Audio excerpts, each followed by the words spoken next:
Bapak, Ibu, dan saudara-saudari sekalian yang terkasih,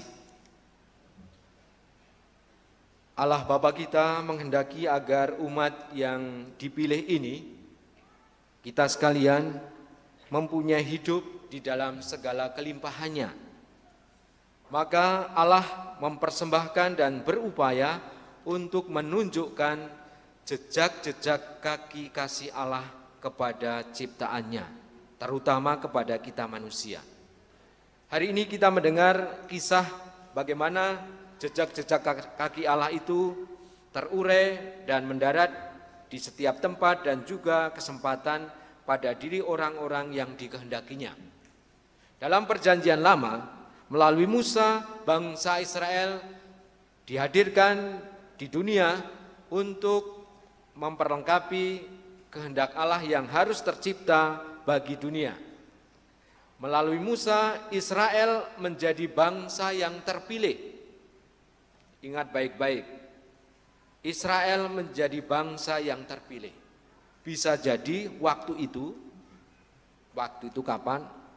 Ribuan tahun yang lalu, sejak perjanjian lama ini, ada bangsa-bangsa lain.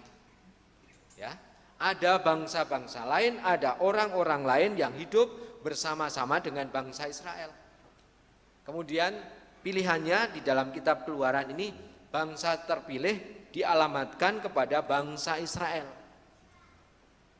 Ada apa dengan bangsa Israel?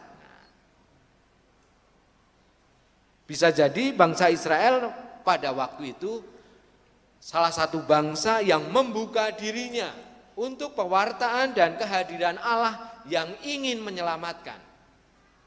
Yang hadir melalui tokoh seperti Musa. Musa dipilih oleh Allah yang pertama dan terutama untuk mewartakan kabar baik dari Allah yang ingin menyelamatkan itu.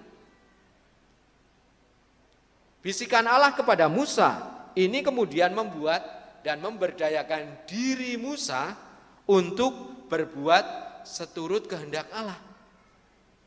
Sabda Allah yang diberikan kepada Musa, karena Musa telah terbuka dahulu terhadap sabda itu, kemudian membesarkan dirinya sehingga dia bisa berdiri dengan kokoh, kemudian punya keyakinan dan kewibawaan atas nama Allah, kemudian baru mewartakan kepada orang-orang yang dihadapinya. Itu yang pertama.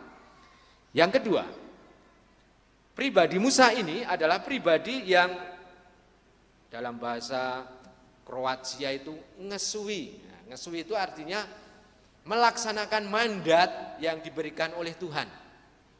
Misalnya kan biasanya di gereja itu ada pelantikan ini, pelantikan itu. Nah, setelah dicurai Roh Kudus, kamu saya lantik sebagai PLB atau mesdinar atau lektor, lektris. Tapi berkatnya bukan goyang-goyang gini, saya menunjukkan satu kesungguhan yang nampak, supaya dapat melaksanakan tugas yang dipercayakan kepadanya. Kalau Musa sudah mendapatkan berkat dari Allah, kemudian dirinya senantiasa menyanggupkan diri berbuat seturut kehendak Allah, yaitu mewartakan kabar gembira itu. Nah, itu yang disebut ngesui tadi, ya. Ngesui itu sadar bahwa saya diutus, dipilih untuk melaksanakan ini, maka apapun kesulitannya, apapun godaannya, dan waktu kapan saya akan melaksanakan ini dengan penuh bakti. Sehingga kesadaran itu membuat kemudian Musa selalu bergerak untuk menunjukkan keterarahan kepada umatnya, mendorong umat supaya senantiasa patuh dan setia kepada Allah yang memilih dan memanggilnya. Meskipun manusia jatuh ke dalam dosa, pengalaman hidup pengalaman hidup Israel itu mengalami jatuh bangun, membangkang, tidak ingat Allah kebaikannya, hanya kurang dan menuntut terus menerus. Nah, itu ada di dalam kitab suci perjanjian lama ketika ada di padang gurun. Umat Israel kan mengeluh, kenapa kami dibawa ke dalam tempat ini yang membuat kami akan mati karena tidak ada makanan, tidak ada air, lain sebagainya. Nah, kemudian Musa pada waktu itu tidak membuat kemudian umatnya mendapat kutuk atau dibinasakan oleh Allah. Tapi Musa senantiasa hadir bersama dengan Allah memohon kekuatan baru supaya umatnya itu bangkit dari keterpurukan itu. Dan apa yang terjadi? Sukses dalam perjalanannya karena bangkit, karena mau berjuang bersama. Karena di dalam kelemahan-kelemahan itu Israel dan Musa sendiri mengakui bahwa di sanalah Allah menunjukkan karya yang besar bagi umatnya, karya terbaik bagi umatnya. Dan itu terus-menerus dilakukan. Sampai pada perjanjian baru kemudian Tuhan Yesus ingin juga menyempurnakan dan melestarikan kerajaan Allah itu. Ingat baik-baik saudara-saudari sekalian bahwa memang Tuhan Yesus hadir di tengah para rasul, para murid ini akan mewartakan kerajaan Allah. Tetapi dia hadir, Tuhan Yesus hadir sebagai pribadi yang amat solider dengan manusia. Artinya apa? Ingin mengalami kehidupan manusia yang senantianya adalah masih mempunyai kelemahan. Dan disitulah Tuhan Yesus mau mengajak, membawa setiap orang yang dihadapi para rasul dan para murid untuk ikut serta di dalam karya itu. Maka dipilihlah kemudian rasul-rasul, pembantu-pembantu yang dikasihinya. Untuk apa? Untuk melebarkan, mewartakan apa itu kerajaan Allah. Nah, maka bacaan Injil hari ini mengetengahkan kepada kita bagaimana orang-orang atau rasul-rasul itu dipilih. Kenapa kemudian Matius menunjukkan kepada kita di situ disebut nama pribadi-pribadi, tidak ombyoan saja. Kalau dulu Israel, kemudian zaman Yesus dipilih satu persatu dengan nama masing-masing. Itu amat sangat jelas Bapak Ibu saudara-saudari sekalian.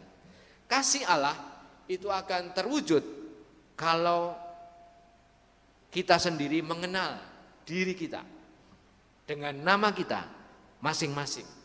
Karena dengan nama kita, nama yang kudus yang diberikan oleh gereja untuk kita, itu adalah salah satu cara bagaimana gereja membimbing kita sekalian untuk menuju kepada kekudusan, kesucian. Dan ini juga ditunjukkan oleh bangsa Israel. Jadi bangsa Israel itu tidak hanya melaksanakan perintah dari Allah, tetapi juga berupaya untuk ikut menguduskan diri guna kesempurnaan dunia. Para rasul dipanggil oleh Tuhan Yesus dalam rangka ini. Pengudusan itu terjadi kalau diri kita siap untuk juga menguduskan diri. Bagaimana caranya? Nah, itu persoalannya. Bagaimana caranya kita sudah menjadi kudus? Nah, gampang. Menurut Paus Fransiskus begitu. Gampang. Anda sekalian tidak hanya milik kekudusan ini kaum berjubah saja, tetapi setiap orang bisa melaksanakan pengudusan diri itu setiap hari.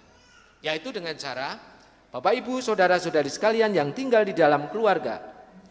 Kita tahu bahwa hidup kita itu diatur oleh Tuhan. Maka gunakanlah kesempatan yang diberikan Tuhan itu untuk apa? Untuk ikut berkarya di dalam pengudusan itu. Melalui kalau sebagai bapak keluarga baiklah berbuat, berlaku, mendidik, menumbuh kembangkan iman, harapan dan kasih di dalam keluarga itu sebaik-baiknya. Memberikan teladan kasih kepada siapa yang ada di dalam keluarga itu. Demikian juga ibu. Walaupun hanya masak, hanya masak setiap hari, nyuci, ngepel dan lain sebagainya. Itu salah satu jalan terbuka untuk mencapai kekudusan. Kalau dilakukan dengan penuh ketulusan, penuh kebaktian yang suci. Karena apa? Karena kita diberi kemampuan untuk itu. Sehingga orang-orang yang melihat, walaupun hanya ngepel, misalnya anak-anak miskin hari ini kan setiap hari berangkat dari rumah, tidak mungkin dari stasiun, tapi dari rumah. Rumah adalah istana mereka, sehingga tiap hari mereka tahu apa keadaan bagaimana, apa yang harus dibereskan, itu juga harus dilihat.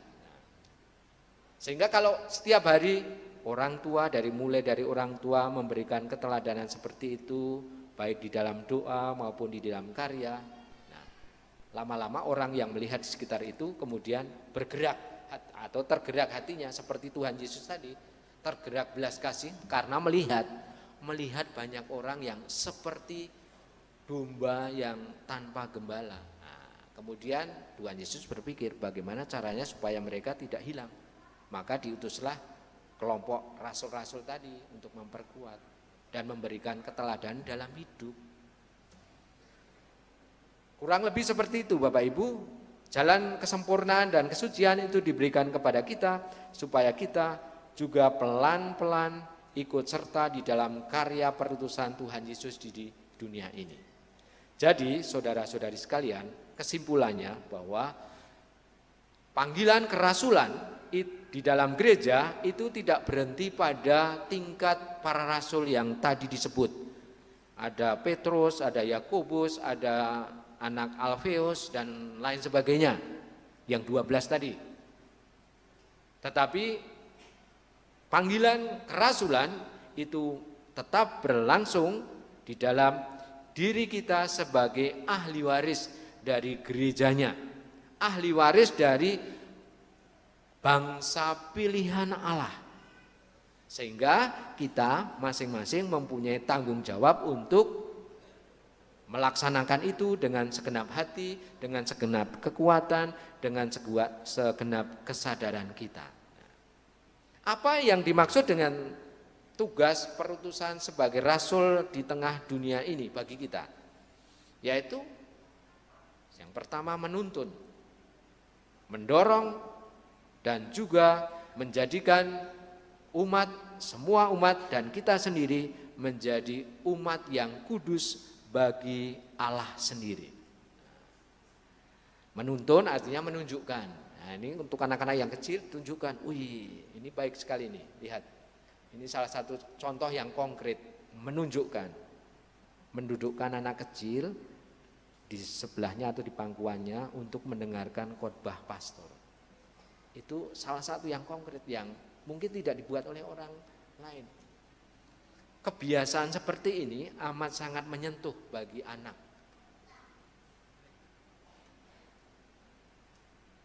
Bagi anak kecil. Hanya soal pembiasaan. Nah, jangan biarkan, kalau dibiarkan untuk bermain di luar ya sudah, kebiasaannya bermain. Kalau ke gereja pasti akan bermain. Nah, tapi menuntun berarti mengkondisikan, mengarahkan. Nah, mendorong supaya yang letih lesu dan tidak bersemangat ikut serta di dalam kegiatan-kegiatan gereja. Maka kemarin saya menyaksikan amat sangat baik. Ada lomba paroki ya. Lomba paduan suara atau kor?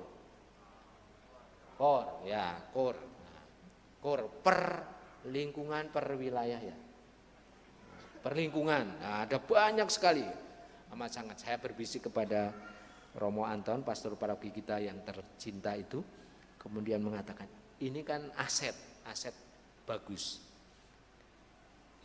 Petugas KUR yang di sana itu kadang-kadang kosong, KUR umat. Nah, ini sudah ada potensi-potensi ini dikondisikan, diarahkan, didorong untuk supaya bisa mengisi ruang KUR itu setiap perayaan, sehingga tidak akan kewalahan seksi liturgi nanti. Begitu. Itu mendorong mereka supaya ikut partisipasi, karena bentuk partisipasi itu macam-macam. Tidak hanya sebagai pengurus, yaitu penting, tetapi keikutsertaan, ikut ambil bagian di dalam karya-karya gereja. Dengan cara seperti itu kita sekalian akan dijadikan umat pilihannya. Umat yang kudus bagi kemuliaan Allah, seperti yang ditunjukkan di dalam bacaan yang kedua. Karena sudah ditebus oleh Allah sendiri melalui putranya, kita kemudian dijadikan persekutuan gereja yang kudus bagi kemuliaan Allah Bapa. Bapak, Ibu dan saudara-saudari sekalian yang terkasih, Mari kita bersama bersyukur kepada Tuhan karena kesempatan ini. Momen ini menjadi sarana bagi kita, terutama untuk paroki Santo Paulus Depok ini. Kian hari kian menunjukkan keterdepannya. Nah, semakin ke depan, tidak ke belakang tapi semakin ke depan. Baik di dalam beriman, di dalam karya, dan juga solidaritas antar sesama. Mudah-mudahan Santo Paulus akan menjadi barometer dari Dekenat Utara ya ini ya. Ya, dari Dekenat Utara. Dari dulu Santo Paulus ini menjadi ukuran. Partisipasi, keterlibatan, keaktifan umat itu menjadi ukuran dari Dekenat Utara. Perjuangkan terus bersama para gembala dan juga pelayan-pelayan, rasul-rasul, termasuk rasul-rasul yang akan datang di sebelah kanan saya ini, yang pakai hitam-hitam ini pengganti penerus kita nanti. Ya. Terima kasih dan mari kita bersama memuji Tuhan karena kesempatan ini, karena kemuliaan Tuhan akan nampak kalau kita ikut berpartisipasi di dalam hidup ini. Tuhan memberkati kita. Amin. Mari kita bangkit.